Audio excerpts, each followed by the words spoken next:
Лама Ганхор гэдэг Ганабел институтийн үүсэх байгуулагч захирлаар ажилладаг. Манай Ганабел институтийн гол зорилго бол үндэсний компаниудыг үндэстэн давсан корпорац холбох, экспортод чиглэсэн тийм ээ компани болохгүй хүний нөөцийг болгон зөвлөгөө өгдөг ийм зорилготойгоор байгуулагдсан. Хоёр дахь зорилго нь хөв хүмүүсийг амжилтын хүрэхэд чиглүүлэн зардаг ийм ганцаарчлсан зөвлөгөө үйлчилгээ явуулдаг. Тэгэхээр хөв хүмүүсийн амжилтанд хүрэхэд компаниудыг олон улсын хэмжээний компани болгоход нь бий болох зорилготой алсын арга тийж гаргасан байна. За тэгээд Ганабел институтын 6 жил болж бас хажуугаар нь МАСА гэдэг Америкт сургалт төгсөгчдийн холбоо гэж байдаг. Тэр холбоонд дэд ерөнхийлөгчээр ийм албан тушаал хашаад ажилладаг.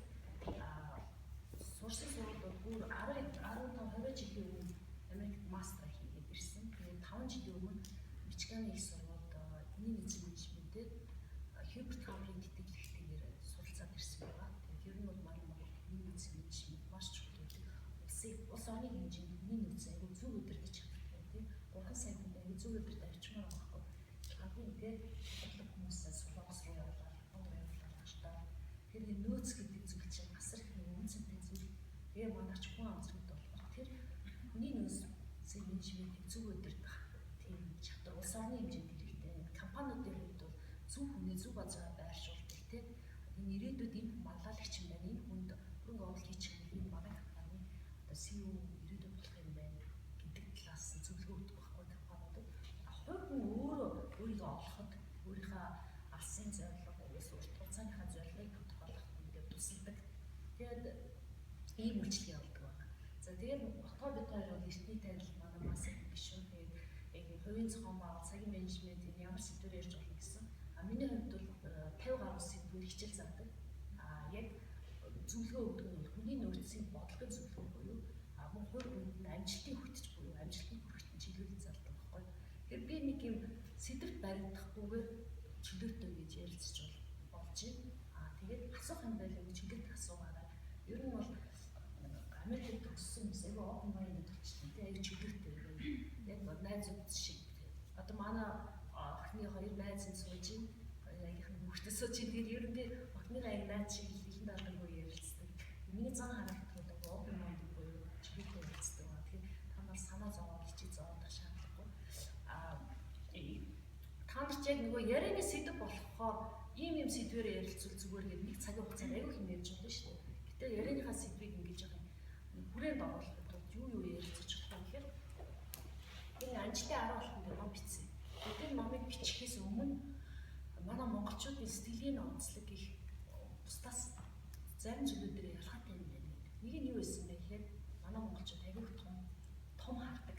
Алсын харагдаж сэтгэдэг хэмээн тэрийгээ цаасандаа буулгаад төлөвлөгөө болгоод өдөр тутмынхаа ажилдаа аваач жижиглэг хураагаад тэгэл баг байгаа өөрөөр ингээд өдөр тутамдаа бүгд ачааллахгүй ажиллаа хийгээл хичээлдээ яваад гэсэн алсан цалинтай хүрэх юмдаа хийдэг тийм чадвар дутагдаад байдаг байхгүй. Ер нь бол том харж чаддаг гэхдээ жижиглэн хураагаад ажил хэрэг болгодог юм нэр их дутуу байдаг. Хоёрдугаарт манай монголчууд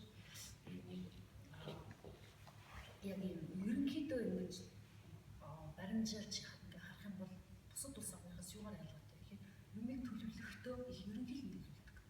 Тэгээд дээрээс нь одоо гадныхын Япончууд, Америкууд, Европчууд хэлдэг танаа тийм хүмүүстэй уулзч ирсэн байх, ажиллаж үзэж ирсэн бол тэр хүмүүсийн сэтгэлгээ айгүй detail oriented хүмүүс байхгүй. Тэгээд тэр detail oriented хүмүүс нь бидний яг шиг ерөнхий сэтгэл хүмүүсийн сэтгэлгээний хувьд бол маш их зөрүү гардаг.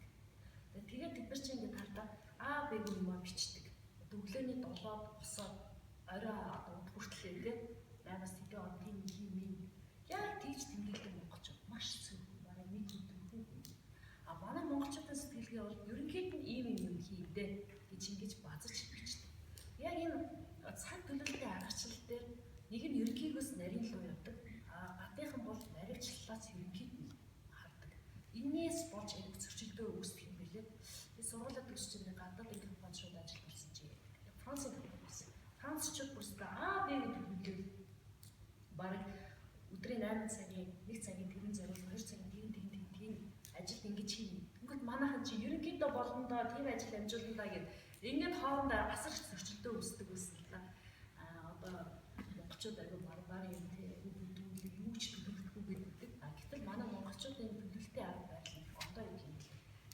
иймэрхүү гадны хүмүүстэй ажиллаад ирэхээр монголчуудын өөрсдийн дээр онцлогийг их олж харсан. За тэгэхээр энэ цаг төлөвлөлийн талаар асууж болох юм байна. Дээрээс нь хүн амжилтанд хүрэхин тулд өөрөө гэсэн амжилтыг хөтөчтэй байх хэрэгтэй юм байна. Тэгвэл ингээд бид нар чинь 20-30 жилийн дараа ч юм уу тэр 50 60-таа бизнесээр өөрөө амьдрах байсан, чамшиг залуу байсан бол тий би өөрөө амьдрах байсан гэдэг ээж авч ярьж байгаа үстэй татан нар хийж ярьдаг. Эсвэл би мэрэгчлээ цааш нэр солих байсан гэдэг дандаа ингээ харамсал хийж ярьдаг байхгүй. Түүний цаана юу вэ гэхээр хувь хүнд ингээд өөрт нь амжилт руу чиглүүлээд өгөх хүн байх хэрэгтэй юм байна. Одоо ингээд Монгол улсын ерөнхийлөгч нар ч ингээд салбар болгондоо зөвлөхөдтэй гэдэг юм уу? Компани захирлууд хуулийн зөвлөх тийм үү, хүний нөөцийн зөвлөх, санхүүгийн зөвлөхүүд гэдэг. Гэтэл хувь хүн өөрт нь зөвлөх гэхээр ингээд зөвлөдөг хүн ээж аав. Хэрвээ ээж аав мэдээлэл муутай хүн бол буруу чиглүүлээ явж байна. Тэгээд ер нь бол сүүлийн үед бол нөгөө амжилтыг хөтөч life coach гэж ярьдаг, success coach гэж ярьдаг. Тэр мэргэжил орж ирээд 20 жил болж байгаа. Энэ Америкт орж ирээд. Тэгээд яг тэнд Америк сурж байхдаа энэ life coaching гэж хэлээр сургалтын сургаад Монголд энэ life coach амжилтыг хөтөж байгаа болж ирсэн байна. Тэгээд ер нь бол хувь хүн өөрөө амжилтыг хөтөчтэй байх юм бол амжилт нь их хурцтай юм гэдгийг олж харсан. Тэгээд би ч гэсэн өөрөө 20 эддэд байхдаа надад нэг хүн чиглүүлээд өгчээсэй гэж айгүй хайдаг байсан байхгүй. Ээж аваас асуухаар миний хөөрөө л нэг одоо чинь болсон ээж аав надад битгэртэй гарчихсан. Тэгээд тэгдэг ахыгч маань бүгдээрээ тусдаа гараа явчихдаг. Тэгээд ерөөсөө ажлын газрын бүсгүүн бүнд ингээ тий чин сэтгэлийн зөвлөгөө өгч хүн байхгүй ажиллаа явчихдаг. Тэгээд яг ийм хин нэг намайг би энэ зүг яваад байна уу буруу яваад байна уу гэдэг чиглүүлэх хүн хэрэгтэй гэдэг юм гэдэг өөрийнхөө амьдрал дээрс хайж исэн байхгүй. Тэгээд 2011 он төгсөж ирчээ тэр хүний нөөцийн менежмент тэр тусмаа life coaching хүний нөөцийн бодлого гэдэг 2 чиглэлээр ирсэн байхгүй. Тэгээд ирээд амжилт өгч эхлэсэн. За энэ чиглэлээр ярьж болох юм те. 3 дугаарт нь хувийн зохион байгуулалт. Яаж өөрийнхөө амьдралыг баланслуулах вэ? Одоо та нарын хувьд бол нөгөө амьдралын ачаал аюу бага баг тий ганцаараа тийм үү. Тэгээд сургуультай л явдаг. Зарим нь л шууд ажиллаад явчихдаг. Би бүлэг зохиогоогүй. Тэгээд эрэнгүүт нөгөө сургуулаа төгсөөд гэр бүлтэй болоод нөгөө чи өөрийнхөө зорилготой гэсэн чинь нэг хүн чиний хайжууд гараад ирсэн. Тэр хүн хөөе намайг хараа чи надад анхаарал тавиач гэдэг нөхөр хүн тэгээд байдаг. Тэгээд эрэнгүүт тэр хүндээ санаа тавина. Хүүхд дахин бол хүүхдээ санаа тавина. Өө чиний зорилго чинь юу вэ гэдэг нь умарчдаг үе байдаг байхгүй. Тэгэхээр энэ арга дээр бол нөгөө нөхрийгөө нэг чиглэл рүүгээ аваачих юм бол хамтдаа ярилцаж нэг зэрэг чиглэл рүү явах. Тэгээд эрэнгүүт спорттой харах хэрэгтэй болно. Тийм үү? Хүүхдтэй хаа ингээд амьдралаа тэнцвэржүүлэх талын юмуд бол айгүй. Тэрэн дээр манай гасан туршид их зөвлөгөө авдаг. За ийм 3 чиглэлээр ярьж байгаа чинь өөр бас чөлөөтэй юм. Хувь хүний хөгжлийн талаар бол чиглэл 50 сэдвээр хичээл заадаг гэсэн шүү дээ. Тэгээ одоо бас нэг бүтээл сэтгэлийг creative thinking те энэ сэтгэлгээ манай монголчууд асар их тохиолдолтой байна. Манай монголчууд аюу copy paste сэтгэлээ. Та нар одоо анзарч ивэл бизнесүүдийг харж байхад энд 8 нэр нэгдсэн байл энэ хажууд 8 нэр байгуулалт болж байна. Эднээс аюу гой компани байгаа ашигтай юм шиг байна. Тэр мөнгө хил зардаг юм байна. Тэр хажууд нэр чиг. Та ингээ хараад байгаа. Цааш ингээд бизнес гаргаж байгаа компани их цог юм байна. Яг тэгэхээр бидний энэ сэтгэлгээ яг энэ социализмын үед та нарт хичээл зааж байгаа багш нар чинь яг социализмын үедээ яаж хүмүүжүүлж ирсэн бэ гэхээр энэ зургийг харж зураарай. Энэ шүлгийг цээжлээрээ гэдэг ерөөс дандаа нүбиг яг хуулбарлуулдаг. Хуулан бичлэг хэлбэрдэг тийм үү? Цээж бичлэг. Иймэрхүү байдлаар ингээд нөгөө сэтгэлгээ бидний 10 жилээс ихтэй сурах хэд хөгжсөн байна. Тэгээд одоо ингээд амьдрал дээр гараад ирэхэд дандаа бизнес үднээс юм хуулдаг. Инээс бид нар хатгалцмаар байна. Одоо тийм нөгөө creative thinking энэ бүтээлч сэтгэдэг, затаа сэтгэдэг, шал өөр сэтгэдэг. Хоёр өөр бүтээгдэхүүнийг хооронд дундаас нь сошиал бүтээгдэхүүн гаргаж ирдэг. Огт байдгүй үйлчлэгийг гаргаж ирэх чинь. Энэ бол одоо бүтээл сэтгэлгээ гэдэг юм сэдв байна. Энэ бүтээл сэтгэлгээг бид нар байгууллагууд их ордог асар их хэрэгцээтэй байна. Яг бол компаниуд ингээд томроод сошиал сэтгэлгээ ялгарх өсөлдөөнөөс тийм онцлог байх шаардлагатай болдог. Яг энэ үед бол яаж бүтээлч сэтгэлийн аргачлалыг гэмээр идэх байхгүй. Тэгэхээр тэр аргачлалын талаар бас гэж байна. За ингээд 4 сэдвийн хүрээнд ярьж болж байна.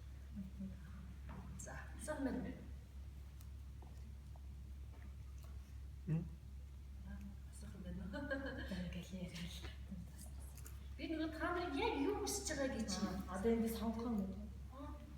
Сонгож болно, асууж болно. Эсвэл энэ чиглэлээр дэлгэрүүлж асууж чинь. За. Ерөнхийдөө харах гэсэн шүү дээ. Тэгээд дидаачлан харуулах бид энэ байдлыг хэвдүүлээ яаж хийдэг вэ? Ерөнхийд нь хардаг чадвар бол их чухал чадвар. Ер нь бас манайхаас гадныхан их суралцсан шүү дээ. Энэ out of box гэх тээ. Ингээд хайрцагнаас гар сэтгэхюмсан ингээд. Манай монголчууд бол хайрцагнаас гар сэтгэхтэй сайн. Дандаа дүрмийг яаж зөрчих вэ гэж бодчиход тэгээд хуулийн цаатайг ашиглаж байдаг. Одоо нөгөө outlier гэдэг номыг уншсан уу? Тэр ном дээр чинь бол яг нөгөө манай монголчуудын сэтгэлгээ яваад байгаа байхгүй юу? Тэгэхээр гадных монголчуудаас сурмаар байдаг. Гэтэл бид нар юунд алдаад байна гэхээр тэр мундаг сэтгэгээд байгаа хайрцагнаас гар сэтгэгээд байгаа юм аа яг ажил хийх болох тул жижиглэн хуах хэрэгтэй. Жижиглэн хуана гэдэг нь одоо өөрөө ч одоо нэг ойрын 5 жилийн хугацаанд одоо амжилтчин зорилго бай гэж бодъё. Нэг жишээ татдаг. Хэлдэг. Би тэрийг чинь жижиглэн хуах. Бизнес хийх үү? Фитнес яа. Би зөв зүйл надад. Боди болох гэж. За хэдэн жилийн дараа? Ойрын ойлгосон 3 жил. За тэгэхээр 3 жилийн дараа боди болох юм байна. Олон улсын тэмцээнд орё гэдэг нэгэн зорилго тавьчих тийм үү? Тэгэхэд бол чи яг одоо чи ямар жинтэй байна, ямар нөхцөлд байна гэдэг бодит байдал дээр хэлэхэд бүрийг тодорхойлж. Тэгэнгүүтээ 3 жилийн дараа энэ амжилт төрөх тул наашлуулаад 2 жилийн дараа чи олон улсын тэмцээнд биш, орон нутгийн тэмцээнд буюу хотынх ч юм уу тийм улсад орно гэж зорилго тавьчих.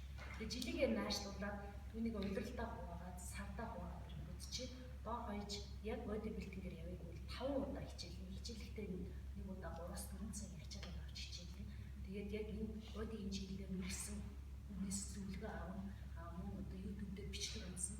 Тэгээд өөрийгөө энэ сэтгэлгээний хувьд майндын хувьд бол аюул сайн тамирчин болгож бэлтгэн. Тэгээд чи нөгөө зорилгоо өдөр тутмынхаа хийх ажлын жагсаалтан дээр биччих байхгүй. 3 цагийн одоо юу сургуулалт 7 хоногт 2 удаа яг бодибилдингийн тэмцээний хүнтэй уулзсан.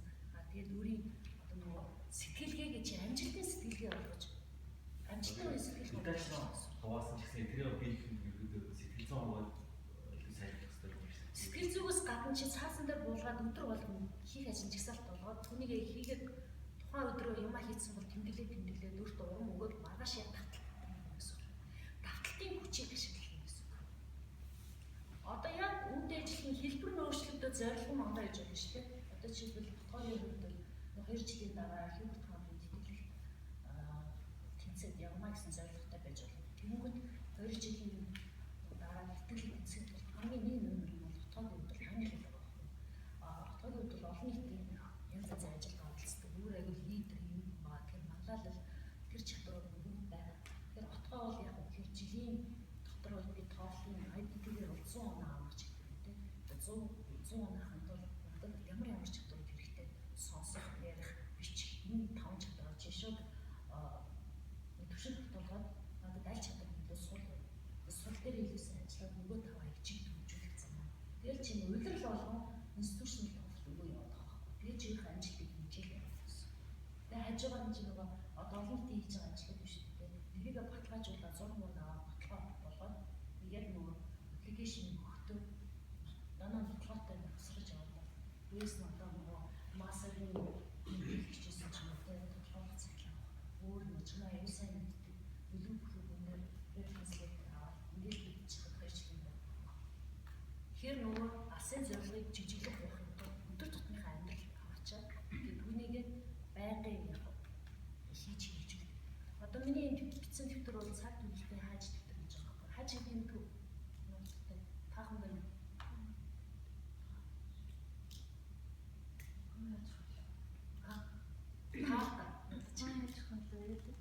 Хаж дэвтэр. Төдөлөсний юм дээ. Төдөлөсний монголоор юм дээ. Хийх ажил гэсэн. Яг хаж хийх ажил гэсэн тавьчихсан. Саяхан нөгөө шинэ жилийн нөгөө Ацуухан кино үзсэн үү? Монгол хэлээр зарсан шүү дээ. Тэгээд хоёр тавчирсан үзсэн чи лээ. Т-бокс гэж байна. Юу лээ? Т-бокс сонсон уу? Техник юм бол. Яг техник болоо гэдэг. Т-бокс сонсон уу? Юу лээ? Хэлний бэрхшээлтэй гэдэг. Хэлний бэрхшээлтэй. Тэгвэл хөө хэбэ гэдэг би нэг дэд дууддаг. Тэгээд тэр нэг смарт болгоцсон дээр яаж ажиллах вэ болохгүй. Гүй тэ боо. Тэг болоо. Тэр одоо айгүй хөрх морон орж байгаа. Энэ гадныхан Америкт бол нөгөө өсгийг айгуух товчилдаг шүү дээ. TGIF-ийг гэдэг хэрэгж байгаа лээ. Яг тийм хүн байдлаар VIP гэл те RSVP гэл те энэ дандаа товчлыг аюул сайн хэрэглэдэг. Манай Монгол товчлыг хэрэглэдэг тийм соёл чиглэл байдгүй шүү дээ. Харин тэр машин шоугоос үүдэж хүмүүс аваад товчлыг ойлгодог. Миний энэ хажиг юус ойлгохгүй байсан байхгүй энэ хаж. Энэ хаж тэтгэгийг өөрөө зохиосон. Яг өөрийнхөө агшлтээр үзэлж гарсан байхгүй. Одоо миний нөгөө ирээдүйд тийм амжуулан нэгүртэй тэрийгэ жилдээ хуваагаад жилийнхаа сарын төлөвлөгөө болоод сарыгаа 7 хоногийн төлөвлөгөө болгоод мөрдөө авчихдаг. Саяхан өнгөрсөн жил би гэр бүлийн хүнтэй ном бичсэн. Өртөө хүн өөдөлтөг гэдэг нэртэй. Тэгээд тэр ном бол хувь хүний санхүүгийн боловсрол юм байхгүй. Тэгээд тэр номыг бичихын тулд график гаргасан. 3 сарын 12 сар буюу 1 сарын нодлонгийн 1 сард бид хоёр санаагаа ерөөсөө ном болгоё. Тэгээд оны сурал муралд яваад хэлсэн л да. Тэгээд яг 4 сард нээлттэй хийн гэдэг. Тэгээд ингээд төлөвлөгөө гаргаад 4 сарын хугацаанд юм өнгөд 1-2 сарда бичиж дуусгаад редакторт оруулна. 2-3 сарда нөгөө номын дизайн дээр ажиллаж гадны редактораа бошуулна. Тэгээд 4 сарын 1 гэмүүд хэвлэлтэнд өгнө. 4 сарын 5 гэмүүд хэвлэлтээс гарна. Тэгээд 4 сарын 12-нд 7-10 нээлттэй хийсэн баг ч. Тэгэхээр нөгөө холын зорилгыг ойр болгохын тулд цаасан дээр буулгаад жижиглээд өдөр тутам гаргаж байгаа. Тэгээд тэр өртөө мөөдлөх чинь 120 хуудастай. Тэгэл өдөртөө нэг 4-5 хуудас бичээл би талын бичээ, миний хүн талын бичээ 60-60 хуудас шүү дээ. Энийг сар явуулж чамд өдөрт 2 хуудас бичиж байгаа. Гэтэ өмнөх олон жилийн нөгөө туршлага байгаа л да тий. Нөгөө хувь хүний санхүүгийн боловсролын сургалтыг явуулж хахад манай монголчууд ерөөсөө энийг сэвэлдэг юм байна. Тийм ээ хадгалдаг юм байна. Одоо хадгалах тийм соёл яагаад эргээл нэгүүлж сэтгэлээдэг. Баяр нүүж явдаг болохоор их эд хогшил тийм юмс хэрэг байхгүй. Тэгэхээр тэр эд хогшил гэдэг хэрэг байх болохоор ч дандаа жинтэй эсвэл хамаг үнцэнтэй ба бүгч гараа бүгч үгүй идэлтэй өнжөөрэй нэртэй чиглэлдэг. Тэгэхээр маш авсаахан амьдэрдэг байсан байхгүй. Тэгээд эрэнгүүд нөгөө мөнгийг сэвэлт гэдэг ойлголт байдаг байсан. Одоо ингээд нөгөө суурин соёлтой болоод бид нар ч аюул нь бодлож байгаа юм чинь тийм. Тэгээд байшинтай болоод апартменттэйсэн чинь 2 дахь хаустай болоод нөгөө олон хаусаа яах вэ? Эд хогшлоод дүүрэх гээл тийм. Бараг байшин бол өрөө зургаттай болоход ингээд асар их яах мөнгөний хэрэгцээд болж ирж байгаа. Түүнийхээ ажиг бол мөнгөө зохицуулах чадвар дутагдаад байгаа. Тэр тийм юм гэсэн. Тэгээд нөгөө санаа гарсны дараа 6 сарын 4 сарын дараа хэлсэн багч. За өөр асуух юм. Тэгээд одоо ингээд яаж аахгүй ингээд төлөвлөж байгаа шүү дээ ингээд өдөр алга ингээд тэгээд тэрний хаяг ингээд дагуу ингээд хийхгүй ч ах юм уу тэгэхээр ингээд бүр ингээд сэтгэлээр ингээд унцдаг. Тийм болохоор яг тэрийг тууштай одоо яг татамж болохын тулд яг хувь хүнд одоо яг ямар одоо стикер гэх юм уу тийм зүйл хэрэг болох вэ? Ер нь бол зориггүй хүн биш тий. Өнөөдөр чийсэн анхаарч хийсэн ялгаагүй. Тэгэхээр өмнөөс үүдэж салхуу гэдэг зүйл гарч ирдэг. Тэгээд салхуу ч өөр аюу бие өсөхгүй. Салхуугийн халдвар гэж яддаг шүү дээ. Энд халдварлаад байдаг аюу аюултай. Энэ салхуугийн халдвараас өөрийгөө хамгаалахын тулд өөр гэсэн дархлаатай байх хэрэгтэй. Энэ дархлаатай болохын тулд нөгөө чиний урт хугацааны зорилго аюу тодорхой байх хэрэгтэй. Зорилготой хүн цагийн үнцнийг мэддэг хүн хизээч хойш тавьдаггүй. Тэгээд цаг хугацааны үнцнийг одоо та нарын би одоо цаг хугацааны үнцнийг хэр сайн мэдэхгүй байна. Яг та нарын насн дээр хурдан цаг өнгөрөөсөө ч гэдэг юм уу гэж бодож байгаа ч хүмүүс байгаа. Зарим нь бол аюул мундаг төлөвлөлтөд хүмүүс байгаа ч үсэхгүй. Ерөн зөв ахлах сургуулийн та нарын насны оюутнууд залуучууд ингээд сургалт өгч байхад бол тэднэрт амар идэгдсэн 1.8-ийн сул тал бол залхуу. Одоо ингээд swatch шинжилгээ хийдэг шүү дээ. Өөрийнхөө сул тал даваа талыг чирсаад явдгууд 1.8-аар залхууг л гаргав. Тэгээд залхуус илүү тийм хууны сахилга батна аюу баг. Яг үнэ.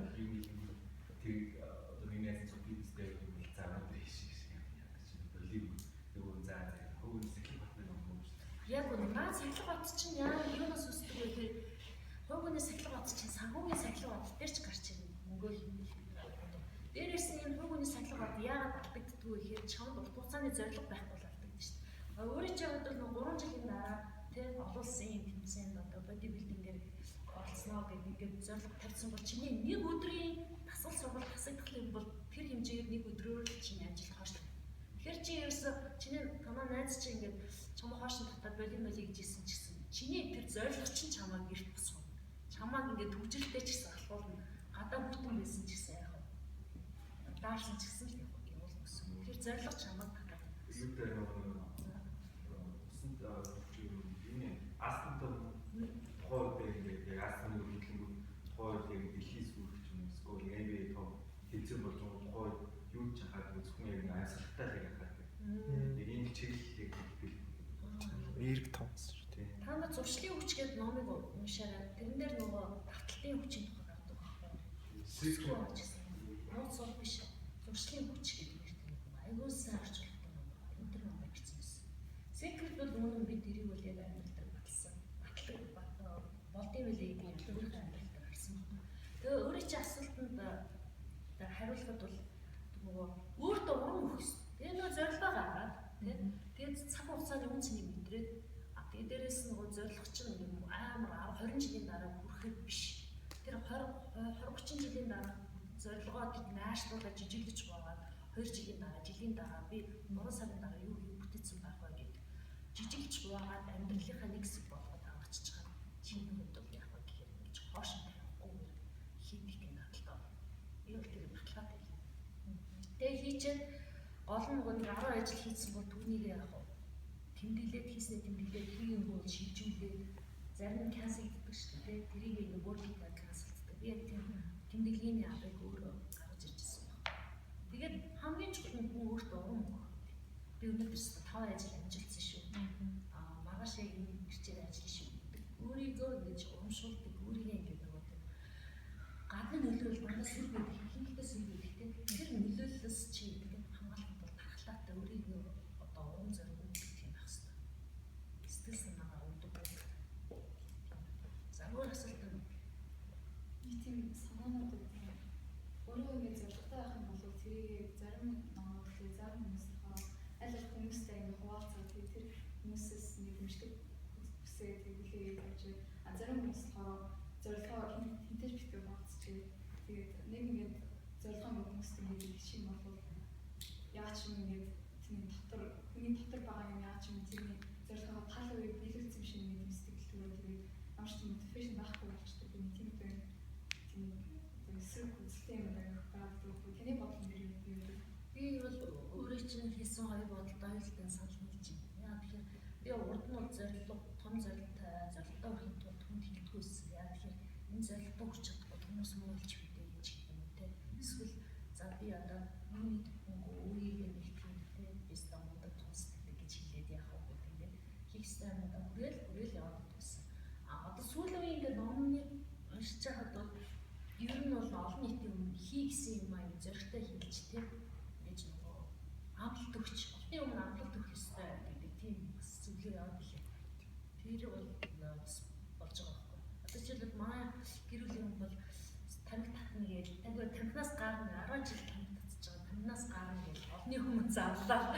Тэр за ээж бодлоо 10 жил татсан хүн шиг ингээд хэлдэгсэн чинь нөгөө юу лээ ямар юм бэлээ нэг тамхиг оруулдаг юм шиг үлээ. Шишээ тийм. Шишийг татаад орлуулад зуршлын хүч гэдэг ном дээр байдаг байхгүй. Нөгөөс муу зуршлаа ингээд таталтын хүчээр ингээд бүр аддиктэд болчиход байна шүү дээ. Тамхи татдаг. Тэр тамхи татдаг яг тэр нөгөө хөвчлээ өөрчлөж байгаа байхгүй. Тэгээ шишийгээр өөрчлөөд тэгээд 3 сарын дараа тамхинаас гарсан. Одоо тамхинаас гараад 2 жил болж байна. Тэгээд олон нийтийн өмнө буюу өөрийнхөө нөгөө хамтран ажиллаж байгаа хүмүүсийн өмнө зарлж ирсэн байна. Тэгэхээр бол өөрт чинь аль аа тохирохоор тэр аа. Тий. Зарим хүн чинь ингээд олон өмнө яачихаар энэ өнгөрөө ч гэдэг юм уу би бодчихно явагддаг. Гэтэл зарим хүмүүс чинь ингээд олонний өмнө те ингэж нөгөө амралт өгснөөрөө би хариуцлагатай хандах хэрэгтэй гэдэг ингээд тий хийсэндээ хүрэхийн тулд өөрийгөө хүчилдэг хүмүүс байдаг. Тэгэхээр том хүний нөгөө үнслээс болоод байгаа. Хүн татгшаага хүн бол нэг юм болгоно гэдэг даа биш. Гадагшаага хүн бол ингээд би тийшээ гişүү гэж хэлнэ гэсэн. Тэгэхээр аль аль тэрэн зөв тэгний буруу гэдгийг шаардлагагүй. Аль аль тухайн хүмүүс шилжүүлээд байгаа.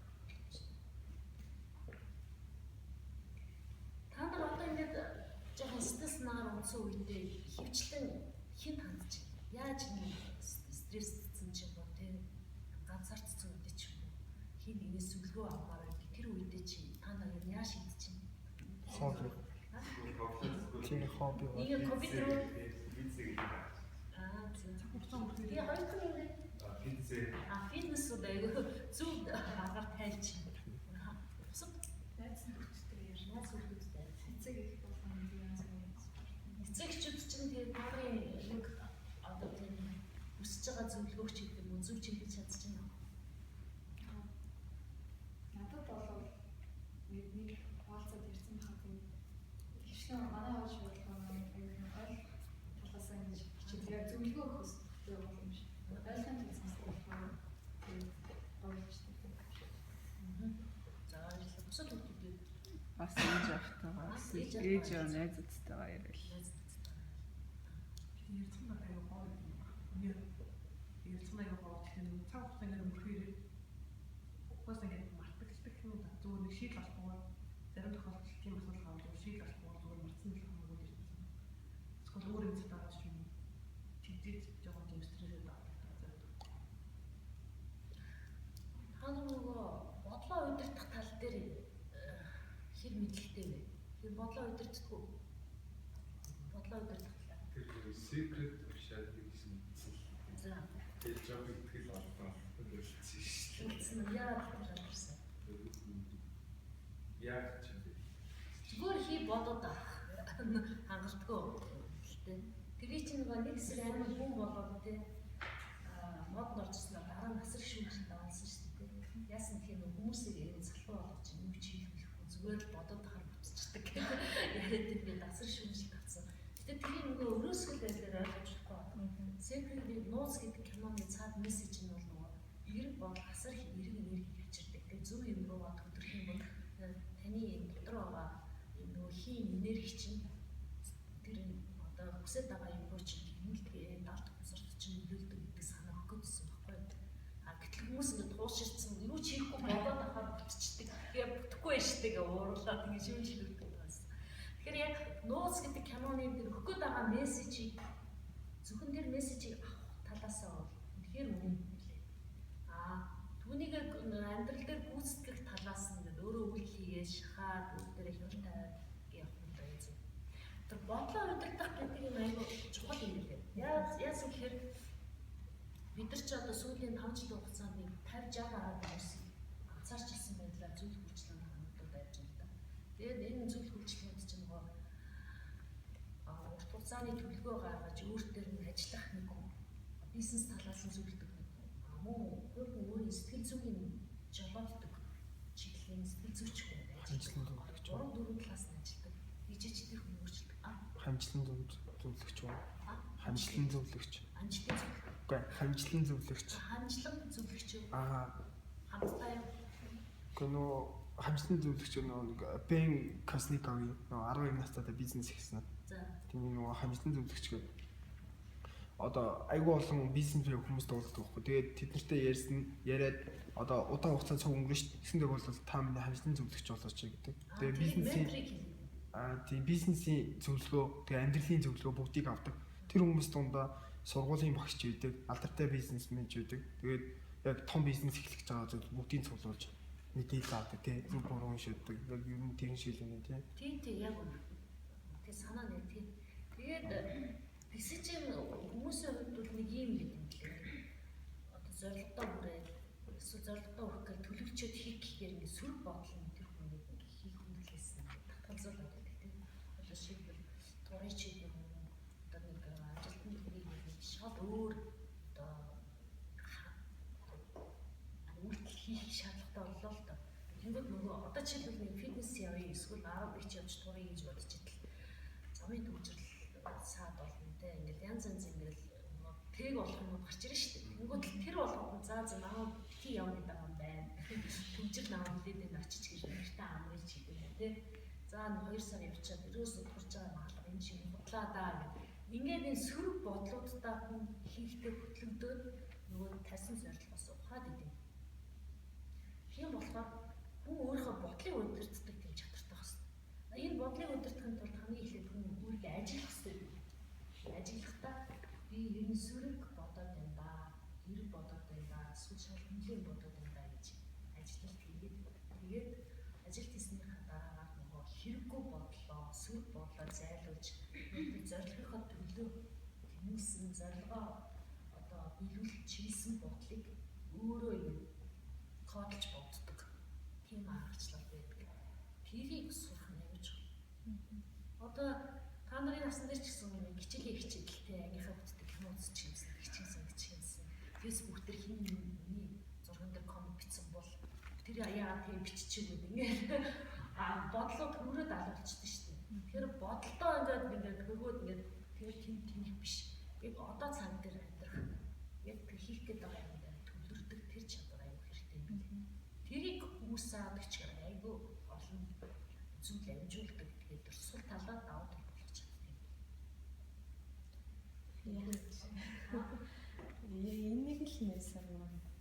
Би бол нэг юм хоёроо ингээд хүчтэй байдлаар ингээд ажлууд амьдсан ахмад ажиллаж зоод 2 хоногтай зарим үгээр 10 цаг болсон яг фитнестэй яв.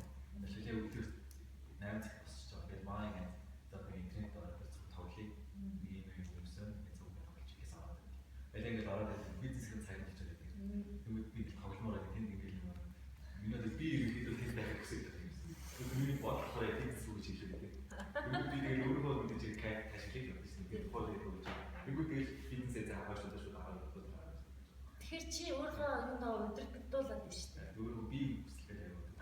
Би хүсэлтэй удирдахаас гадна чи найздаа үгүй гэж татгалзах чадваргүй юм гэсэн үг. Үгүй гэж чи манай найз гомц чинь ч гэдэг юм уу? Тэгээд би нөгөө юм шиг гэдэг юм тоглоом гэсэн бизнес эксмос гэдэг энэ дээр татгалзсан. Нэг юм ялууж ингээд яг цэнгийн үдгээс нэг татгалзсан.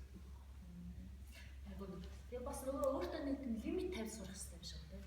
Өдөрт би 1 цаг тоглоом хийж байгаа. Эсвэл толгоо 3 удаа тоглох ингээд тэгэл чи тэрийг нөгөө толгооныхаа одоо нөгөө шинж чагсаалтанд орчих юм. Нөгөө 3 удаа тоглох нь дууссан боллоо өөр юм хийх боломжтой гэдэг юм. Чи ихээр их ингээ амар амьдрал чи айгүй full of energy, full of хийх ажил, action байна. Тэр хэмжээгээр чи ач холбогдлоор нь эрэмблэх дадалт болчихно. Одоо чамд ингээ фитнестэй явахтай нэг ном унших ч гэдэг юм уу, одоо нэг олон нийтийн ажилдаа оролцох, тоглох гэх нэг 4 ажил үлдээгээл миний хувьд хамгийн чухал юм. Тэгээд чиний хувьд чухал гэдэг чинь хамгийн түрүүнд хийх ёстой ажил байхгүй. Тэгээд фитнестэй явах, тэ сайн дөрөв өсөлт авалцдаг. Хамгийн сүүлд нь тоглох үеэр цаг гарах юм бол тоглоно гэх ингээл өөрийгөө өдөр тарьчих байхгүй. Наад чинь зөвхөн чамч ч зөндөө олон залуучууд тохиолдод. Тэгээд ийм надад хийсэн юм. Хажууд руу аяж өгөх. Яг манай найз хоёр ингээд манай сайд ойрхон нөхөд өөрчлөлтөөсөн. Би ингээд найз юм даа гэсэн очдог.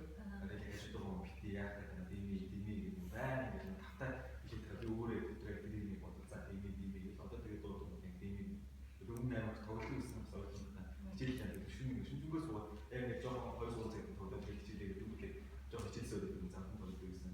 Тэгээд манай найз хоёр бити тоглох чинь дими гэсэн тэрээс бүр тасалсан гэх юм. Одоо ганц яг хоёр төгч юм гэх юм. Сайн сүлэх нэг дими гэж. үнэхээр чухал. Тэгээд хажууд байгаа хүн чинь тэгээд одоо гэр бүлийн хүрээнд чиний эхнэр те та нарын нөхөр болж байгаа юм шиг. Тэгээд хүн гэр бүлийнхаа хүнийг сонгох амар чухал сонголт шүү. Айгүй чухал асуудал мэдчихлээ. Гэхдээ ихэнх нь ахлах юм бол тэр сэдвийг дэлгэрүүлж ярих шаардлага. Тэгээд том болохоор та нар 20 минуттай болохоор цаг нь болохоор ойлгох. Яг зүгээр нөлөөлж чаддаг яг хүн байт юм бэл тээ. Тэгээ манай яг ангийн хүүхд бас өдөрт бараг тараал орой хүртэл тоглодог байхгүй. Тэгээд яг найзсантай болоод тэгэл одоо муу ороод базуулсан гэсэн үг байхгүй. Тэгээд хичээл тараал одоо манай бас нэг донтой идүүх тоо штэ. Тэд нар за тоглох уу би найзлнаас асуу. Гүү гадар байж. Шууд тэр нь бас өөртөө тийм зөв задал болцсон. Тэгээд хаяа гарыг гэхээр гарч чаддаг шууд. Тэгээ ер нь өөрөө аягүй зүг тийш явцсаахгүй. Тэгээ сүултээ гол нь хичээлээсээ жоохон төрөөд тэгээ машин тооцсон ч машинлэг байхаар явцсаахгүй. Гэтэ энэ яг хүн зөв нөлөөлөхийг бас болд юм тийм. Зүг базуулсан байна гэсэн. Яг үнэ. Одоо цаажид энэ хүрээлэл аягүй чухал. Танаа хүрээллийн хүүхдүүд яаж сэтгэж чинь тэрнээс шалтгаалаад чамаа шууд тодорхойлж болчиход шүү дээ. Тийм. Тэгээ 95 хүнээсээ танигдан гэдэг чинь яг үнэн шүү дээ. Манай зүрх сүйд шүү дээ. Ярьж байгаа ярианаас нь энэ хүн ажилтан хүн байна уу, энэ хүн бизнесмен хүн байна уу, энэ эрэг хүн, сөрөг хүн гэдэг доохроо таних. Хоёр үг солиол. Яг гэх юм бол та нарын хандлагч нь мэдрэмжээр илрээд мэдрэмжийн бодлоор илрээд бодлоор чинь дамжиж үг үсдэг байхгүй. Тэгэхээр үгээр чинь дамжаад цаад хүний ч одоо энэ гэдэг үү юу бодож чадж юм гэх айгүй ял болчих. Хоёр нэг ойлгоо. Өөр ярих юм зэлийн асах юм. Одоо та дээр төлөвлөх хөтлөө та. Зөвлөгөө. Одоо цагийн хүч гэдэг юм юм бид. Гэхдээ тэр бол нэлээд өндөр түвшинд бичигдсэн баг. Яа өндөр түвшинд гэхээр Германы эрдэмтэн өөрийгөө баг 28 тад өөрийгөө баг амиа орлогчсон гэдэг цаг байдаг байхгүй. Яасан бэ? Амар царамуудын цөөл гэдэг. Царамууд үнэхээр царамуутай юм билээ үргэлж. Амар царамуутай гэдэг өөрийгөө тэгсэн хэрнээ олхоогүй. Ямар ч найз авахгүй. Ерөөсөө би энэ амиж явах хэрэггүй юм байна гэдэг амиа орлогчсон нөхөр байхгүй. Тэгээд тэр хүн ингээд айгүй эрт ухаараа сэрээ ингээд одоо логоо ухаажчихсан Oprah Winfrey багш нөхгүй. Тэр хүний нэр юм байсан санахгүй. Одоо цагийн хүч гэх юм бол Power of Now гэдэг зэрэг юм байна. Тэгээд тэр номон дээр Америкуудын амьдралыг ер нь яг юу байсан. Одоогийн нийтлэг Америкчуудын амьдарч байгаа юм байдал буруу. Хитрхи ирээдүрөө хандаад санаа зовоод тэр одоо байгаа зүйлдээ төвлөрч чадахгүй байна гэдэг мессеж өгсөн байна. Тэгэхээр яг одоо бид нар ингээд хэлцэж шүү дээ. Яг энэ дээр 100% төвлөрч чадах хэрэгтэй. Төвлөрөх хэрэгтэй. Хичээлээ хийж яг хичээлдээ 100% төвлөрөх гэдэг ийм санаа хэлээд байгаа байхгүй. Тэгээд тэрнээсээ сэтгэл ханамж авдаг. Тэрнээсээ асар их хүчийг авдаг. Тийм чадвар суралцахгүй бид нар ингээд маш олон юм сатараад байгаа. Тэр тусмаа бидний хүүхд нас бол аюу байсан тийм. Та нарын насан дээр асар их юм сатаах хэрэгтэй. Тийм асар их мэдээлэл вэ. Чөлөө цагаа өнгөрөх маш олон үйлдвэрүүд гараад ирж байгаа байхгүй. Тэр болгон дээр та нар альтан цаг өнгөрөх та нарын цаг та нарын нөгөө ирч хүч чинь маш олон юм хуваагдаад тэгээд бас нөгөө аюу олон юм сатараад стресстэй гэдэг нэг том зовлон үүсч эхэлнэ та нарын үед. Тэгэхээр яг энэ цагийн хүмүүст бол төвлөрлийн хүч одоо цагийн хүч явж байгаа. Би одоо номын бүтэн бүлгийн нэрээр яг гол санаа тэр их аюул чухал санаа. Өөр Цэцлэн үлийг яаж өөртөө таталцлын үлөө таталцлын үйл чинь ер нь нууцын гол цаад зарчим шүү дээ. Таталцал. Одоо бол би ингээд өөрөө нөгөө гэртээ бүслийн самбартай байхгүй. Та нарт бүслийн самбар байдгүй. Бүслийн нууц гэх киног үзсэн байж та нар тэрийг хэрэгжүүлээч. Тэр бүслийн самбар гэдэг би өөрөө бүр зохиогоод манай Ганабел руу ороод үзэх юм бол бүслийн самбар гэдэг бид нар өөрсдөө хийцэн. Зардыг. Тэгээ манай гэр бүлэрээ бүслийн самбартай. Манай хоёр хүмүүс бүслийн самбартай. Тэгээ миний бүслийн самбар бол баг гэр бүл болчихсон байхгүй. Тэгээ яасан гэхээр одоо нөгөө би нэг 3 дахь хүүхдээр арга ингээл төлөвлөсөн байсан байхгүй. Тэгтээ хүүхдүүдтэй ярьжсэн чинь манай бут ахаа нөгөө том охины маань багын мөр нэг 5 сар байсан зүйл наачихгүй юу. Тэгээ хүүхдтэй болондоо гэжсэн чинь хүүхдтэй болсон гэсэн чинь манай охины яг бүснээр хүүхд гараад ирсэн. Би өмнө хүүхдтэй болъё гэж үзчихсэн байхгүй. Хоёр охинтой чинь хүүхд болчихсон чинь охин гараад ирсэн. Би яасан гэсэн чинь тэр бүслийн самбар дээр охины зураг натсан байгаа. Тэгээ манай хоёр охин бол эмэгтэй дүүтэй л олон гэж мөрөөдөд ирсэн. Тэгээ тэр хоёрын мөрөөдөл миний мөрөөдлөөс илүү хүчтэй байж таараад яг нь шоглож яриад байна. Тэгээ дээрээс нас нөгөө юун дээр би өөрийнхөө бизнесийг одоо би болгоно гэдэг 10 жил өмнө хэлжсэн байхгүй. 2003 онд би Америкт суралт төгсчөөд яг тийм дадлага ажил хийж байхдаа би компани байгуулав Ганабел гэж нэр өгнө. Тэгээд яг тэрний 6 жилийн дараа компани байна Ганабел гэдэг нэрээр явж байгаа.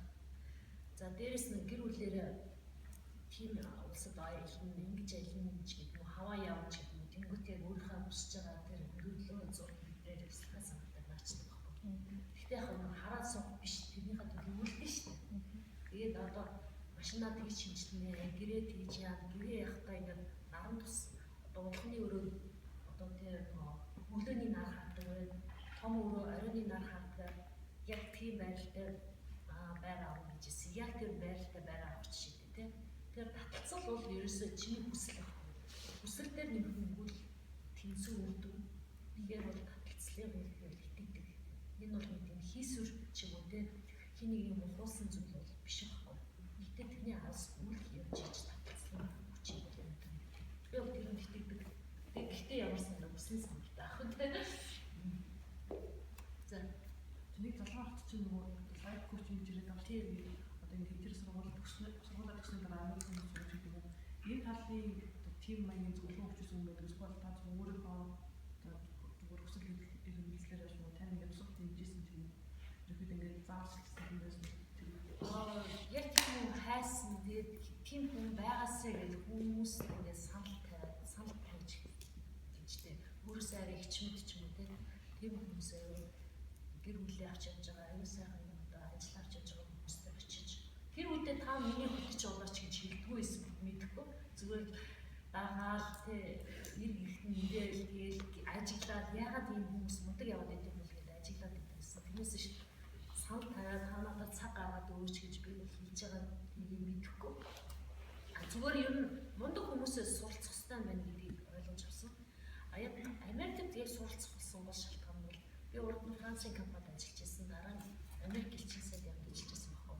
Тэнгүүд Америкчуудын нөгөө харилцааны хандлага чадвар надад аюул таалагдсан баггүй. Ер нь Францууд, Европчууд, Англичууд ч аюул тийм зиндаахдаг. Бид нэр одоо тийм Францууд бид нар эртний олон жилийн түүхтэй одоо аюул мундаг улсын иргэн мэргэн гэдэг талаар би тийм уу ямар ч хэлсэн гэдэг юм. Үнийг гадуурхаж харьцдаг. Америкийн компанид байгууллагад ажиллаж байхад бол ингээд элчин сайд нь хүртэлтэй найзууд юм шиг үеийн юм шиг айгуу тийм дотн сайхан харилцаатай байсан байхгүй. Тэнгүүд би ер нь гадагшаа суралцсан бол Америк руу явах юм байна. Америкт суралцсан гэдэг. Ингээд Америк руу явах тэр хааш явах нь тодорхойлсон байхгүй. Тэрс би Швейцар, Ирландын сургуулиудад тэнцсэн. Тэгээд Монголын засгийн газрын тэтгэлгээр явсан байхгүй. Би аль сонголтыг гэсэн тэгэхээр Америк, Ирланд, Швейцарын алийг сонгох уу гэж аваад Америкийг сонгосон байна. Тэгээд тэр яг Америк элчинд ажилласан надад нөлөөлсөн. Хүмүүс нь гоё юм байна. Ямар ч зүйл гадуурхаад байдаг юм байна гэж юм ойлголт авсан. Хоёрдугаар мастер хийх.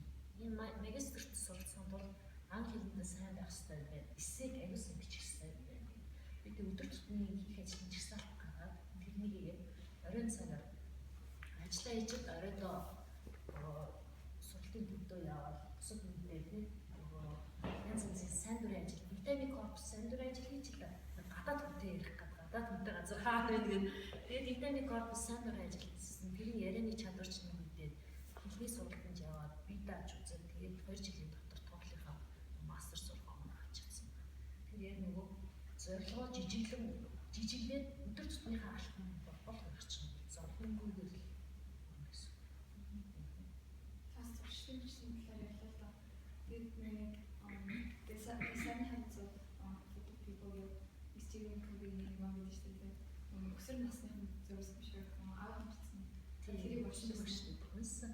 Та тэгээд тэдний тэр 7 сурчлыг өөр амьдралдаа ингээд яг оруулаад яг өдрөө болгоны дадлал та өөрийн зөвшөөрөл болгоод хийжсэн. Тэгээд хэрэг хийжсэн бол тэний амьдралд ямар мөрчлөө тэн дээр ийм хоёр одоо зарчим нь илүү төрсөн байхгүй. Нэг зарчим нь юу гэхээр эхлээд хүнийг ойлгох, дараа нь өөрийгөө ойлгох гэдэг зарчим үүтэй. Тэгэхээр аюул сан сонсох чадвар сурсан байхгүй. Энэ хүн яа юу хэлэх гээд байна? Яагаад намайг ингэж зэмлээд байна? Яагаад надад уурлаад байна? Тэ? Эсвэл яагаад надад ингэж сэтгэлээ гаргаж хэлээд байна? Юу хэлэх гээд байгаа вэ? гэж аюул сан сонсдог гэсэн. Тэгээд эргээд сонсоод өөрийгөө ойлгуулдаг. Энэ аюул чухал юм байна гэж ойлгож байна. Бас нэг зарчим юу гэхээр өөрийгөө эрэл гэж ярьж штеп. Шатнасаа өөрийгөө эрэл гэдэг нэг тийм зарчим байна. Энэ өөрийгөө эрлэн гэдэг бол ерөөс аюул чухал. Би өдөр тутмын амьдралд хэрэгэлдэг. Баян өөрийгөө хурцлж идэг. Мохоож болох шүү дээ. Өөрийгөө баян эрлэх юм бол одоо цагийн дотор нэг модог хөрөдж штеп тий. Тэгээ ганцаараа биш хамтдаа өрөөдөө зөв үзтэй. Хоёр талаас ингээ өрөөдөл тэрэж эсвэл цахилгаан өрөө бүр сайн гэдэг шиг тэр хөрөө чинь эрлэх тусмаа хурц байна. Эрлэх тусмаа бүтэмж чинь. Тэгэхээр одоо өдөр тутмын суралцах хэрэгтэй байна гэдгийг ойлгож авсан. Ямар сандаа бол өдөр болгон би одоо жоохон их хүүхдтэй ч гэсэн өдөр болгон 30 минутыг гаргаж цаг ном уншдаг. Одоо шинэ ном гараад ирсэн байна. Найдвар багын ном гараад ирсэн зөвшөөрөл хүч байна. Хаалгын ном гэдэг асар их гайхамшигтай номууд нийшгийн дэргэстэй байж байгаа. Энэ өдөртөө 30 минут хагас усаа өдөртөө цаг гаргаад 1-2 цаг уншчихна. Тэгэхээр өөрийгөө эргэлхийн зарчмыг ашиглаж байна. Тэгээ хож зарчим байна. Тэгээд өөрийг бусдыг ойлгоод дараа нь өөрийгөө ойлгох. Энэ гурван зарчим бол байх хэрэгтэй гэж хэлж байна. Эсвэл гоё ном.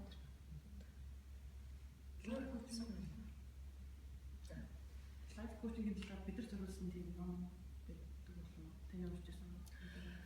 Яг лайф коучинг бол Монгол цоо шинэ ойлголт шүү дээ. Одоо Монголд бол манайх оруулж ирсэн, явуулж байгаа. Тэгээд ном гэхээр бол хэцүү. Гэтэ амжилтын арга алхам гэдэг миний бичсэн номын яг нэг алхам нь тэр амжилтыг хөтөчийн тухай байхгүй. Яаж хэрэгждэг? Ямар тойроор явдгийг, ямар хүнийг авдгийг. Тэгэд тэр хүн өөрийгөө бас амжилтын хөтөч рүү тасалж өгч болно шүү дээ. Тэг? Зарим их манай монголчууд одоо ийм юм билээ. Нэг хилүүлээ, чичлүүлээ, хөөе хаана яаж хийж ийн гэдэг ийм аргаар явдаг. Америкт бол аюул ухамсартай. Ингээд бододсон чи яг 10 жилийн боловсралтай гэсэн ашгүй болдог байхгүй. Бидний 10 жил тахад багш нар чи хөөе хаа хичээл яаж ин мааж ин гэдэг. Тэгээд аюул нялхарсан байж идэг. Ихтэй сургуульд ороод яаж яваад чи ээж аавс тэгтийн ихтэй сургуулиуд стам муухай үгүй байхгүй. Энэ нөгөө бие даах чадварыг нь шалгаж байгаа шүү дээ. 10 жилд чинь ингээд бие даах чадварыг өгөөгүйгээс болоод ингээд заавал хэн нэгэн чиглүүлэх шаардлагатай болсон байгаа гэдэг. Энэ нь насанд хүрэгчдэр ч гэсэн харагддаг. Тэгээ бид нар бол Америкт бол ингэт юм байлээ. Лайф коуч үжилгээ бол сарда нэг удаа уулздаг бичлэн. Тэгээд нэг 2-7 хоногтой уцаар ярьдаг. Тэгэл болоо. Тэгээд 6 сард $6,000 шиг болоо. Аюул үнэтэй. Бид нар энэ агаар явах нь бол Монгол ямар ч хүн амжилтанд хүрч чадахгүй буюу энэ үйлчлэгийн сүр дүн гарахгүй юм лээ. Тэгээд бид нар 7 хоног болгоо нэг удаа нэг цагаар уулзсан. Одоо отгоо манай зөвлөх үйлчлэгийг явж байгаа. Отгоотой 7 хоног болгоо нэг удаа уулзсан. Эхлээд эхнээс сар судалгаа хийдэг байхгүй юу? Отгоо гэдэг хүн ямар давуу талтай, ямар сул талтай, юу хүсэж мөрөөддөг, амьдралынх нь үнц нь юу юм? Ингээд нэлээд судалгаа хийж байгаа отгоо гэдэг хүнийг тодорхойлж хамтдаа зорилгын тодорхойлоод зорилгодоо хүрэхэд ямар давуу тал вэ? Тэр давуу талыг хурцлахын тулд юу хийх вэ? Сул тал буюу ерөөсөө муу зуршил байвал энэ муу зуршлыг юм тийм ээ ингээд залхуу амар мундаг сэтгэдэг амар мундаг те одоо янзын сэтгэлгээтэй юм залхуу байгаад юу дүн гарахгүй ш. Тэгэхээр тэр залхууг нь яг хөдөлмөрч ажилласаг болгохтой юм л байгаа гэсэн үг байхгүй. Одоо жишээ отоогийн 2 жилийн дараа мастер хийх зорилготой байвал тэр мастерт хүрэхэд амжилтын алтмуудын дагаж ирээд хамттай. Тэгээ 7 хоног бол өөе отгоо яаж даалгавраа хийсэн үү? Би тааж юмаа хийсэн үү? Тэр номыг уншаарай сонсон уу? Тэгээ ингээ явдаг. Тэгээд 7 хоног болгоно гэдэг нэг удаа уулздаг. Тэгээ сүүлийн үед бол амжилтын хөтөч үйлчлэгэнд томчууд биш хүүхдүүд ирдэг болсон байна. Ганцаарчлсан зүйл үйлчлэг. Яагаад тэгэхээр нөгөө аль нь ч амжилт хөтөч хэрэгтэй юм чинь заавал бас нурсан хүн амжилт хөтөчтэй байх хэрэгтэй. Эсвэл нөгөө амьдралын утга учирыг ойлгосон чинь үү те ингээ яваад иж болохгүй юм байна гэдгийг заавал оройтж ойлгох албагүй байхгүй. Одоо манай амжилтын хөтөчд бол хамгийн залуу гэх юм бол 6 дахь анги хүүхдтэй, 12 дахь анги хүүхдтэй, 11 дахь анги хүүхдтэй. Яг ганцаарчлсан зөвлөгөө өгөөд амжилт руу чиглүүлэн залж явж байна. 6 7 дахь анги хүүхдүүд зорилго бол он сурах юм уу те. Ахлах ангийн сурагчтай хувьд бол нөгөө айгуух тийм комплекс гэдэг юм. Маш олон юм сатардаг. Boyfriendтэй ч очмоор юм шиг boyfriendтэй очлоохгүй, нэцэгчтэй очлоохгүй юм. Эсвэл би сайтад бэлдмээр, SAT бэлдмээр байдаг те. CD бэлдмээр байдаг, олон нийтэд ажилламаар байдаг те. Айгуу олон юм ингээс санаа зовдөг. Тэр санаа зовдгийн багсах нэг юм асуудал. Тэгэхээр амжилтын хөтчид гэхдээ хэр байгаа ингээд зорилт хүрч ирсэн хүнийг бид авах боломжгүй. Яа тэгэхээр айгуу цаг зарцуулдаг. Хоёрдугаар ийм юм билээ. Тухайн хүн хүсчихвэл чин эрмэлзэл байна уу?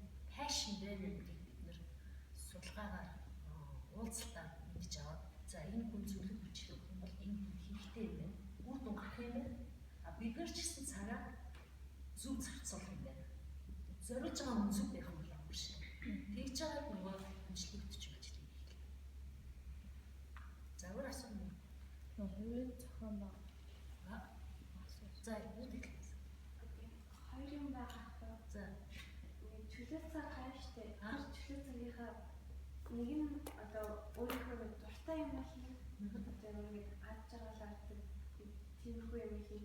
Эсвэл нөгөөх нь одоо ирээд үдээ бэлдээд ч юм уу одоо нэмэлтээр ирээд одоо хичээл өөрөө судлах гэж байгаа. Тиймэрхүү нэг хоёр юм байгаа байхгүй. Тэр хоёр нь нэг зөрчилдөд юм байна. Одоо кайф аваад байгаа юм чи юу гэж болох вэ жишээлбэл? Яг тэгээд найзуудтай гадаг шээ явж маа болов. Мөн үзээ. Тиймэрхүү гэхэд ингээд жоохон indoors activity. Тэгээд зураатай тартай нэг кино авахгүй тэрийг үзэх юм. Гэтэ тэгээ кино ч бас хэрэгтэй шүү дээ. Гол нь тийм inspiration гэдэг кинонууд байдаг шүү дээ. Манай охин бол Legally Blonde өчнөө үзсэн.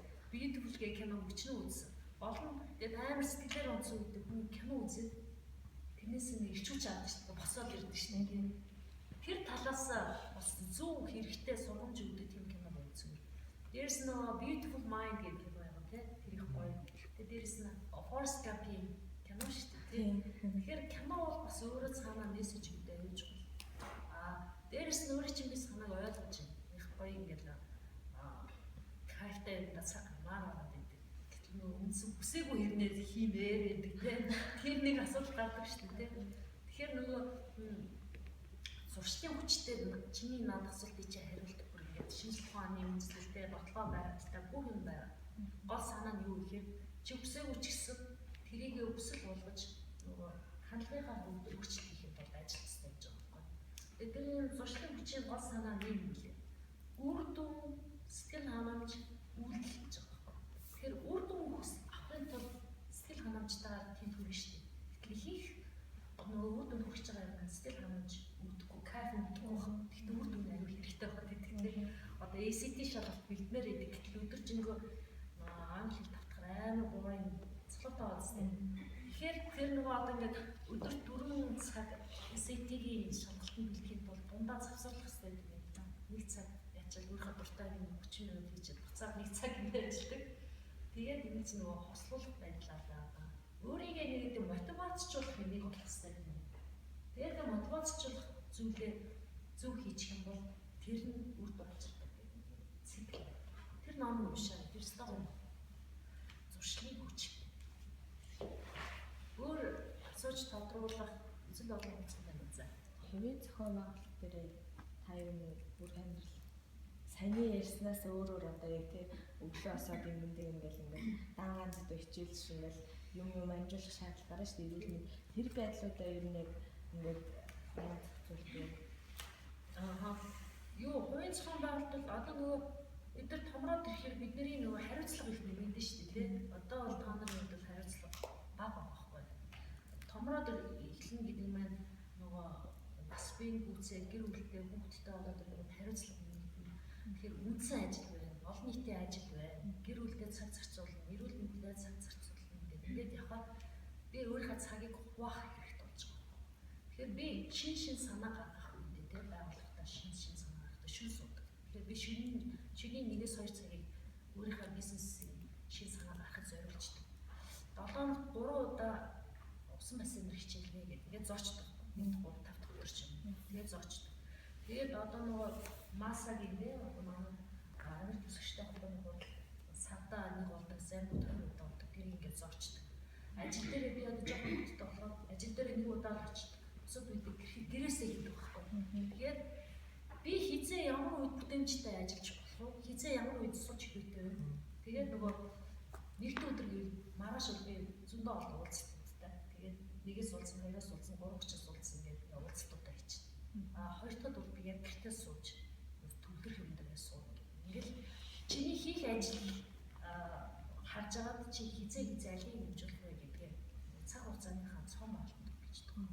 Тэгвэл нэг өдөрт бүгдийг ингэж яах боломжтой. Одоо эхний нэг цаг нь одоо өглөө осоод нэг гүдэн ингээл зэвээ бүр наривчлаа. Нэг өдөр Наривчж болно шүү дээ. Одоо би бол энэ өөрийнхөө сарын энэ хаж дээр ингэ наривчсан байхгүй юу? Одоо тэднээс тэдний оронд ингэ гадагшаа авах тэрнээс өмнө тийм амжуулна. Энэ маргааш энэ 3 уулзалт юм, нөгөөдөр 2 уулзалт юм. Эндээ бол гэртээ байна. Яг энэ 10 цагаас одоо нөгөө бассейн руу явж гэдэг юм. Ингээд нөгөө өөрийгөө хизээ завтай юм хизээ завгүй юм гэдгийг харчдаг байхгүй. Тэгээ одоо найз чинь хоёлаа нэг саунд сууж хийдэг, кино үзэж хийдэг. Их үед нь би хоёроос завтай. Ингээд төлөвлөгөөтэй хүн бол төлөвлөгөөгүй хүнийг төлөвлөгөөд оруулдаг. Одоо миний зарим төлөвлөгөөгүй найз миний төлөвлөгөөнд явдаг байхгүй. Жишээлбэл амгаа чи аяа завгүй чи завтай үедээ хийчих. Бид нар хизээ л бэлэн гэр тийм үү. За найз одоо дөрөвдөд 5 цагаас завтай ингэ заад хий гэдэг байхгүй.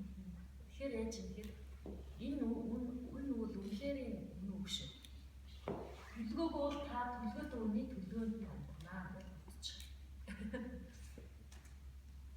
чи зарим талаараа ингээд байнга төлөвлөгөөнд ингэж амьдарч байна. Тухайн биш юм. Байдаг. Тэгээ төлөвлөгөөгүй байх үе хийхтэй монголчуудад хэлчихсэн. Ер нь бол өөрөө чи хэлж байгаа санаа нь зөвлөдөө гадныхны одоо Америкт нөгөөд чинь төлөвлөгөөндөө баригдаад ядраад стресстэй байгаа шүү дээ. Манай Монгол тэр төлөвлөгөөгүй байх нь хитрхи ихтэй байгаа. Бид нар нэг жаахан төлөвлөгөөтэй л амьдарч байгаа бол амар их юм амжуулах гэдэг. Тэртээ дөрөв бид нар амарч чаддаг хүмүүс. Амрахтаа дэндүүг амардаг шүү. Одоо ингээд ардын нам гараад ирсэн чи өчнөө олон амралт нэмжлээ. Хүнсэн их амралтын дээрээс ингээд бүр 5-6 хоногоо нэмээд идэв. Гэтэл улс орны эдийн засгийн байдал айгүй хэцүү болоод идэв. Хүн болгон зүтгэж ингээд ажиллаж амьдрах хэрэгтэй гэж ингээд амраагаад байгаа байхгүй хүмүүс. Энэ бол айгүй буурал. Тэгэхээр бол монголчууд төлөвтэй байснараа буурах нь огт байхгүй. Тэртээ тэргүй их цаг төлөвгүй тийм чинь. За. Та нэг сул талаад аваад л болгосон нэг жишээ хэлж өгөөч надад. Би ном дээр бичсэн байна да амжилттай агуулсан гэдэг ном дээр.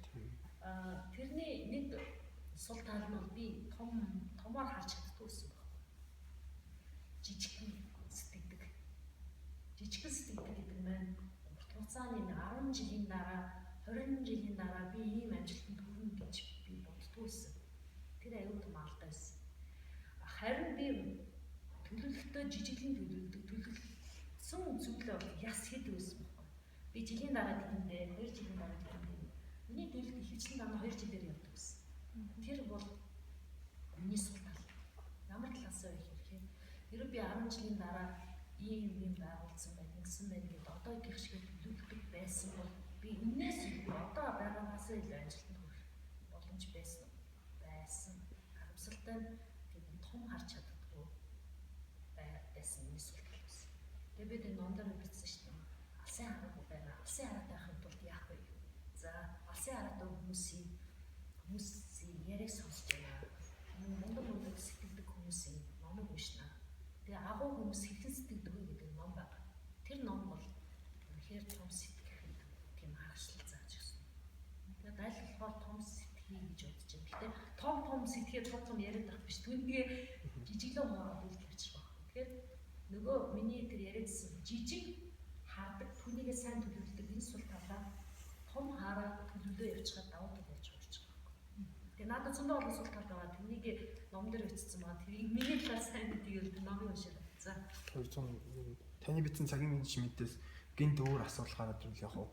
Одоо би ингээл яг хичээлдээ бас манай эмигийн бие үүдээр би шууд явж байгаа байхгүй.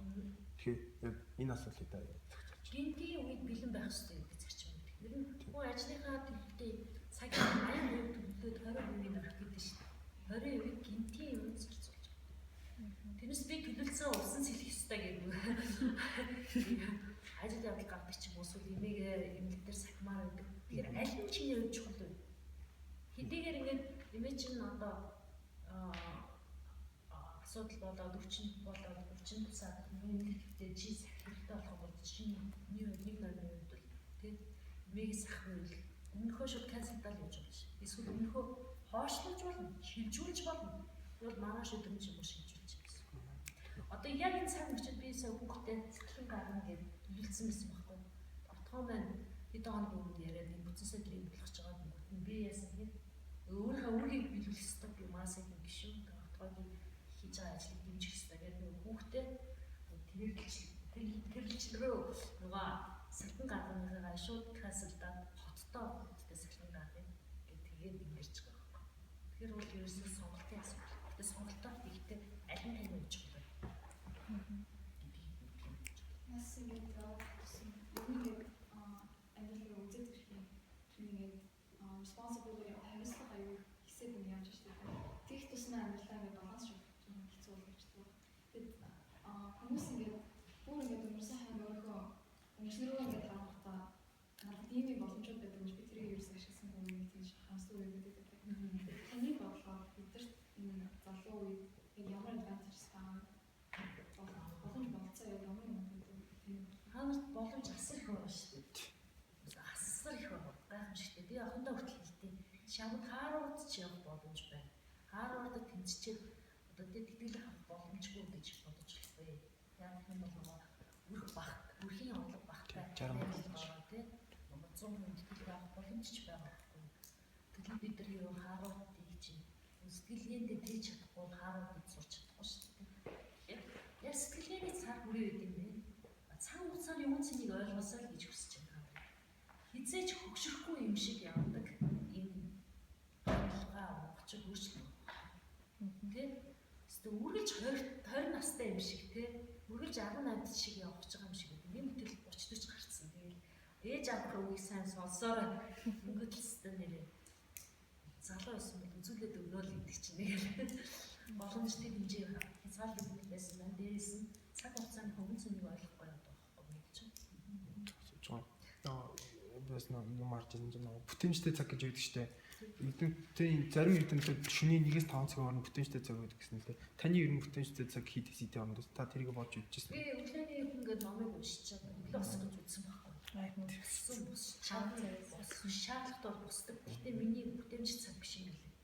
Дотор хүн сэрэг би ингээд яваал гэдэг. Өөрөө яваад ажиллаа хийх гэж би авсуугаад тий. Дотор хүн сэрэг болохоор чи яаж нөгөө бүтэмж гарах юм бэ? Дотор хүн миний дотор хүн сэржиж нөгөө сэтгэлгээ мэн тий сэтгэж гэж миний дотор хүн сэтгэж нөгөө гоё бас санаа орж ирж штэ тий эсвэл хийх гээд байгаа юм байгаа төлөвч нэг ажиллана штэ. Тэгэхээр би бол өглөө заа өглөөрт босох яаш шаардлагатай юм гэж би бодохгүй. Яа тэгэхээр манай монголчуудын бас нөгөө амьдралын геополитикийн онцлог тийм юм билээ. Яа тэгэхээр одоо танаа ингээд солонгос ч юм уу хятад очихоор амар их тусч байгаа тийм хазараа нар эрт тусдаг байхгүй. Тэ?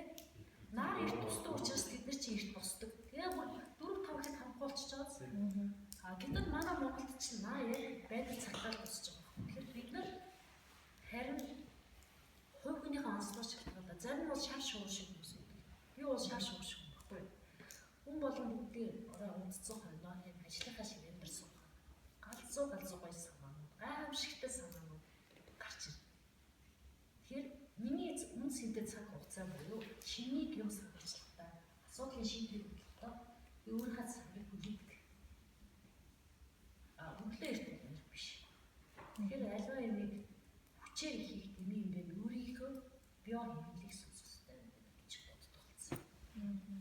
За өөрөөс нь за за одоогийн хүчит дээр нөгөө нэг цагаан боглын хамдыг нөгөө нэг яах вэ гэж та хаалгаан сэтаруулахгүй гэж чинь ер нь өөр одоо юм яах вэ? Тэгвэл одоо одоогийн хүчитийг одооноос бараг ойлгож эхэлж байгаа юм. Одоо яг тийм олон юм санаа гэж хаалгаан хандуулахгүй гэдэг үнэ ярьсан. Энэ бол юу юм бэ? Одоо цагийн хүч номыг уншихаас гадна хүмүүс яг ингээд насахих тусмаа амьдралын үн цэнийг ойлгох тэр акшн одоо цагийн хүчийг ойлгодог тийм огтлцол дээр ойлгодог юм. Одоо ингээд мундаг бизнесмэнүүдтэй уулзсан шүү дээ. Энийг нэг ажлын онцлог нөгөө байгууллагууд сургалт зөвлөх үйлчлэгүүд компани сахилгуудтай уулзсан шүү дээ. Тэгээд тэд нар ингээд ярьж байхад бол ер нь сайхан амьдрахад их хэд хогшил хэрэггүй юм байна.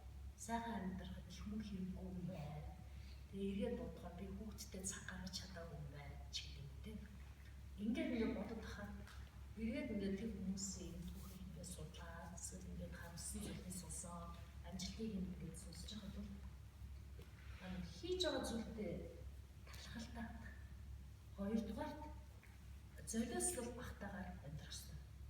Золиослол багтаа гэх нөгөө ажил хийж байгаа бүтэн 12 14 цаг ажилдаа зарцуулчихдаг. Гэтэл хүүхд чинь гэхдээ ганцаараа юу ч хийж байгаа юм гэхгүй тоглоом тоглоод байгаа юм тий. Бөө хүүхдүүдтэй нийлээд байгаа юм уу? Буруу хоол идэл бахан бэлэг гоо идэл чипс идэл дээ нөө. Ирээд идэж асар их нөгөө сүр үр дагавар болчихж байгаа. Нөгөө олсон мөнгө хүүхдийн эрүүл мэндэд зарцуулдаг ч юм. Ингээд өнгөрч байгаа. Ингээ харж хахад би тэнцвэртэй амьдарч чадчихна. Тэгээд би амьдралаа нөгөө тэнцвэрийг баланслуулах хийж байгаагаа хэрсэл хэмжиж байна. Тэгээд яг хийж байгаагаас кайф авах. Энэ гурван утгатай байдал амтсан гэж. Миний нэг гавстыг авчдаг, нэг зөвлөгчтэй эмчтэй хүмүүс л та. Тэр бол одоо тэр одоо үчиг надаас арай дүү матлаа. Ойлгосон айгуу хөдөлгөөний бүтлөөрт чанар биш ба. Энэ бол гадаад надад сургууль төгсөөд гадаад өмнөч гэж аялаад бүр хүч тагаа тэнтэй гэсэн мөртлөө цаана сан бороо тийм юм шиг. Тэгээд одоо хүмүүстэй ингээд ярьслаа хариулж байгаа тэндээс одоо олж хариулж байгаа тэр үнийг сонсоод эргүүлээ хариулж байгаа байдалтай цаг хугацаагаа одоо мэдэрч байгаа байдал өөрийнхөө хувийн амьдралын зохион байгуулж байгаа байдал амар амжилттай. Тэгээд би сүүл тэнтэй ажилласнаас хойш гэрийн аягүй ингээд шууд ингээд надад хатчихаа. Тэгээд би надад бол тийм байх бол зайлшгүй байх болцоо. Тэгээд эндээс нэг тийм амар юмуд юм ханаасаа харж ирсэн л та. Ер нь бол тэрнээс их суралцдаг.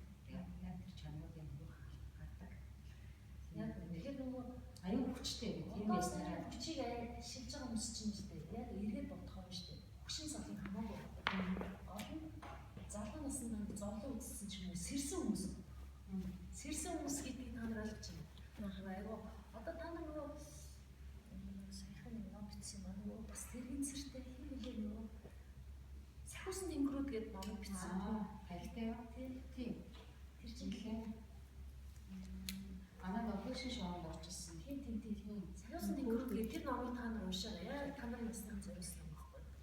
Тэгээ тэр бол аймаа мундаг бичдэг охин байна. Айгуу гайхамшигтай. Ийм үстэй тийм. Тэр аюул мундаг байсан шүү дээ. Тэр яасан тэгэхээр яг нөгөө яг оюутан байх үедээ нэг буруу залуутай найзлаа. Тэгээд тэр юунаас өндөр 5 давхраа шийдээд тэгээд хөлөндөө аюул тулгын гэсэн тийм. Бараг 2 жил хэвтэрт байсан байхгүй. Тэгээд хэвтэрт байж байгаа хүмүүс чи юу бодгоо амьдралаа л бодно шүү дээ. Тэгээд айгүй эрт ухаарцсан айгүй мундаг байхгүй. Тэр бол одоо жишээлбэл Тийм тэр чинь зүгээр тийм. Тэгээд зураг гэсэн юм замсан заваа өмсөх гэсэн. Тэрнийгээ төлөө бүр амар улаарч явж исэн. Тоох мод ногоон гэлтэй бас нэгэж амжилтанд бас хүчээсэн юм шиг үлээ. Тэгж яхтаа тэгээд мэдүүлсэн гэдэг юм тийм юм болцоо. Хоёр тавьтай явдаг л та. Дальч өргөд одоо нөгөө тэр нэрийг бичихгүйсэн одоо одоо нөгөө нэрийг мартчихсан. Дальч өгөө хийчихсэн. тэр номыг би охиндоо уншилсан чинь манай хүн бас айгүй юм ойлгож олдоо ястаа. Энд ч угаахад заавал хөвшин байх албагүй байх юм. Манай хүн хэлсэн шүү дээ. Тийм. Одоо тэр нөгөө 100 ихний анаа чинь яг мундаг яриад байгаа тэр чинь нөгөө юулээ оюутан байхдаа бас үгүй згсэн шүү дээ. Тэр хүн ингээд нэг зовлон тусаад ингээд нэг ингээд баунс хийж шүү дээ. Яг нэг хүн амар их ойлгохгүй байхгүй. Гэтэ заавал ингээд зовлон тусаад үдчих хадаад ойлгох шаардлагагүй. Өөрөө ухамсараараа сэрдэг хүмүүс байх. Цэрээгөө 50 60 та хүмүүс явж байгаа шүү дээ. Зэрэг харж байгаа. Тэр амьдралынхаа үндсэн практикээс л Яг үнэ практикээс шалтгаалсан. Заавал зовлон үзэх аргагүй шүү дээ. Тийм биз дээ. Би бол амар хүн зовлон үзээгүй. Гэхдээ бол сэрцэн л гэж бодож байна. Зовлон үзээ, хүлтэй нүүр тулаа, хүлтэй харьцаж марцж үзээгүй. Гэхдээ ямар ч байсан нөгөө ер нь хүн сэрхстэй байна. Амьдралдаа тийм утгатай амьдралтай байна. Нөгөө хүн өөр гэсэн үнд зүгсэн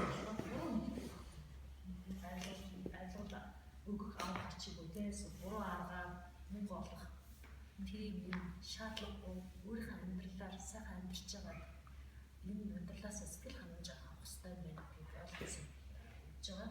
Тэгэхээр хүн амьдралын үнцнийг олоход бол заавал зовлон тусахгүй. Гэхдээ нөөрий чиглэлээр амьдрал нь тэр хүний нөгөө сэрхэд тохио болдог. Тэр тохиог зөв тайлж чадах юм бол хүн ухаад юм байна. Буруу тайлах юм бол буруу байж байна. Эсвэл нас орно гэж. За үг болдож бүр хотлоо гэдэг шиг цаг дууссан. За эзэн дээр баярлалаа.